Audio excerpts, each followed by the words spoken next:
You asked earlier about being fearful of being critical of your people. And I have found the opposite. People want you as their boss to just pour into them. And that means they want your constructive criticism often. They want you to watch the recorded consultations. They want you to watch them in court. They want your attention. They want to after action talk about what happened with the client and hear you say, hey, I think when you did this, and this, that was amazing. But I think you could try this differently, or try it differently sometime, or how could you have done this differently? That sort of thing. They want you to be their coach. This is going to be amazing. You got a lot of people on this call today. I think the biggest miss that people make in terms of selling it. And that's what a good marketing message, good branding does. How does somebody do something big in a very short period of time? Billie Tarascio is the founder of the Modern Law Practice, and she is just a forward thinker. She presented, I think it was at Clio, right? A couple. I presented at Clio. Yep, and many other stages. So she's just a running an amazing culture-driven law firm. But really, she's a business thinker that is applying a lot of the concepts that Brad just kind of walked us through regarding culture and systems, and just running like a very well-oiled law firm. So I just wanted to do a little quick intro there. So now my next question is, so it's about questioning the things that aren't working and then creating systems based on, what's not working, rather than just standard operating, things that you've been doing for years and years without questioning them. Yeah. I mean, I think he said 5 things matter. He said, leads, customers, conversion, profit per, how much does in lawyer term, average client spend, and then profitability. So those were the 5 things I think that he said that matter. And so I think I totally agree. And I think you just take each one and you drill down on each one. And then after those get sort of ironed out, then you can work on more of the details. But I think if you master those 5, everything else should work. Yep. So man, I love this. Okay. So if we break down leads, then we break down, so the numbers that he said was leads, conversion rate, transactions, average sale, and then margin. Right. Sure. And so what you're saying is break things down to the ridiculous and then reverse engineer what must be true for each of those components to mathematically lead to your end goal. Right. You just take each one and drill down into the details. So if we're talking about leads, it's okay, how many leads am I getting? First, it starts with measuring and then analyzing. Okay, I see how many leads I'm getting. I see which ones are turning into clients. How do I get more of those leads? And then you just try stuff. And it's got to be micro. So if we're up here at the macro level, I mean, my mind's blown. I'm overwhelmed. But really, all we can do from this point, like I'm not ready to hire a CEO. I don't have that much revenue. So all we can do is drill down and create systems that allow us to scale to get more revenue so that we can hire a CEO. Yeah. Yeah. So what would you say is the most effective system that you have in your law firm right now? It's a system it's so well dialed in that with or without you, it happens all the time to your expectations. So I think the end of those, the profitability piece, he used margins, right? So profitability and cost control is pretty easy in a law firm. So I think that law firms need to figure out that piece. Make sure that your pricing is correct, that you're paying your attorneys enough, but not too much, and that your costs are under control. That's easy. You do it once. It's not like leads or conversion or clients that change all the time and that have seasonality and your markets change. It's not like that. So, dial that down and set it and forget it. And then once you have, based on the number of clients you're getting, when you have to hire. And if you have a hiring model and a how much am I paying them model, then that part, I think, in the law firm should just work.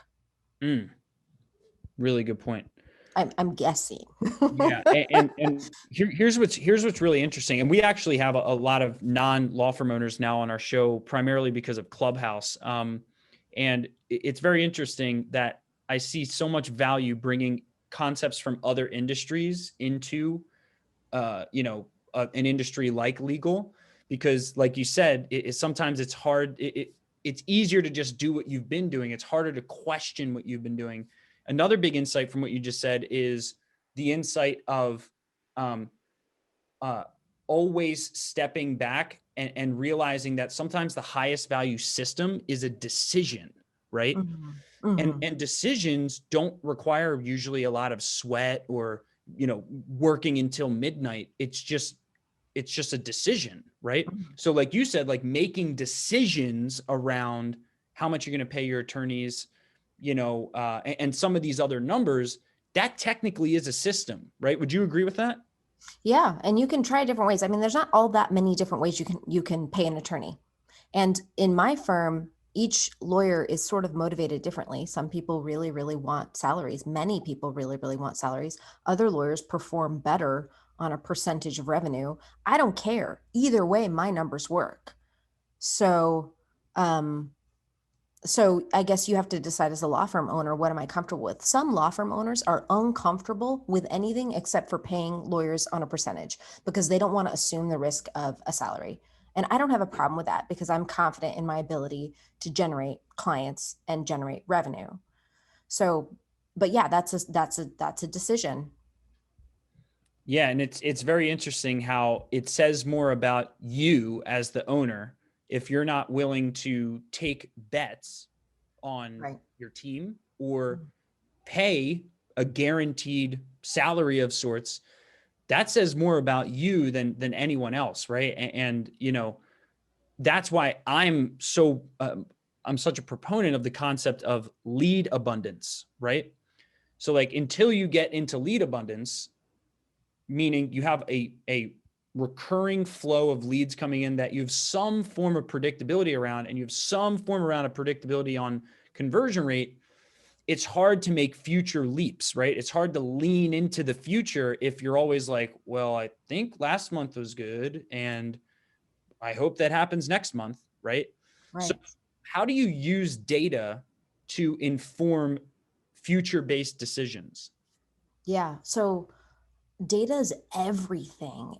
If I know the numbers you're talking about, how many leads do I have, and I know my predictable conversion rate, and I have enough cash flow, so you save money, then if a lawyer comes to me and says, Billy, I want to make blah, and it's a big salary, and they want a big salary, I can say to them, listen, here's what you would have to do in order to justify me paying you that much. This is what your monthly or quarterly revenue goal would be. And this is how many hours that is that realistic for you? Is that really what you want? Does that work with your lifestyle and your what you want?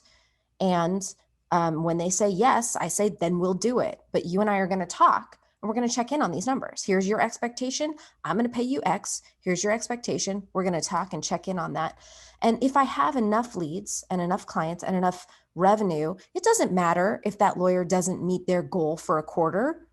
It doesn't matter. Then we adjust, and that lawyer probably goes to a percentage or a lower salary, but I'm willing to take a gamble on them. I'm willing to bet on them. I'm willing to invest in them. And you asked earlier about being fearful of being critical of your people, and I have found the opposite. People want you as their boss to just pour into them, and that means they want your constructive criticism often. They want you to watch the recorded consultations. They want you to watch them in court.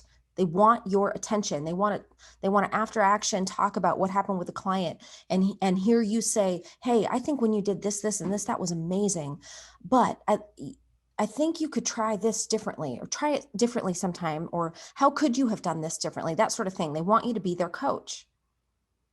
Mm, I love that.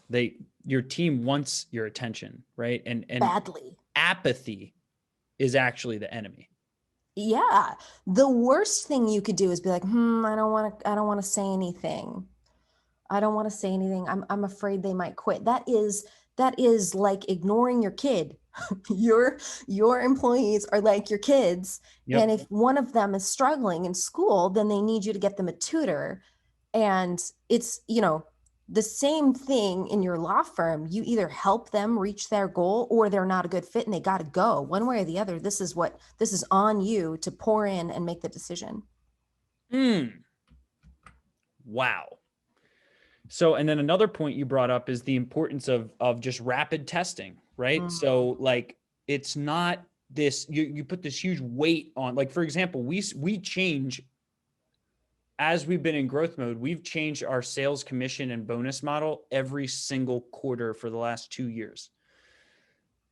So what, right? We changed the name of this show 3 weeks ago from Lawyer Mastermind to Laws of Business Mastermind, because we felt like we ran out of topics about legal. So we just wanted to go to bigger, just big thinkers in other industries. That was the decision. And my team was like, oh, are you sure? Isn't it going to toil our brand? I was like, okay, we can always change it back. And there's no rule, right? Like, so what's your relationship with testing things? Do you have a similar like thought where it's just like, it's just a test and we're going to measure this for 30 to 90 days? Like, do you have a testing process? Yeah, absolutely.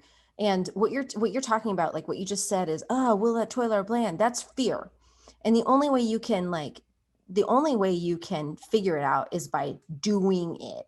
What is the worst that can happen? And then ask yourself that, what is the worst that can happen? Okay, our views drop drastically. What do we do then? We change it back. Has anybody died?